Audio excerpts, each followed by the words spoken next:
તો આજથી સુપ્રસિદ્ધ યાત્રાધામ ડાકોરમાં ફાગણી પૂનમના ઉત્સવનો દબદબાભેર પ્રારંભ થઈ ગયો છે, ત્યારે રાજાધિરાજના દરબારમાં લાખો ભાવિક ભક્તોનું ઘોડાપૂર આ ઉત્સવ દરમિયાન ઉમટવાનું છે। ફાગણી પૂનમના લોકમેળામાં લાખો શ્રદ્ધાળુઓ ગુજરાતભરમાંથી ઉમટશે અને ડાકોર તરફના માર્ગો હવે જય રણછોડ માખણ ચોરના નાદથી ગુંજી ઉઠશે।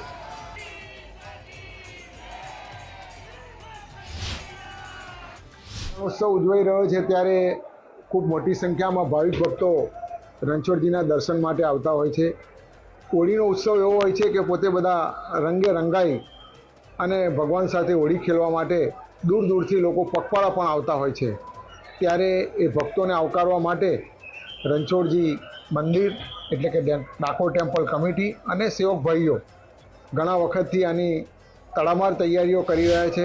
શ્રી રણછોડરાયજી મહારાજને ત્યાં હોળીની આ ઉત્સવ ખૂબ જ ધામધૂમથી ઉજવાય છે અને આજના એકાદશીના દિવસથી ફુલ્લોર સુધીના આ 5-7 દિવસની અંદર શ્રીજી મહારાજને ત્યાં દર ભોગે અબીલ ગુલાલ દ્વારા ભગવાનને ખેલાવવામાં આવે છે અને ભક્તોને પણ એનો લાભ અને આનંદ મળે છે।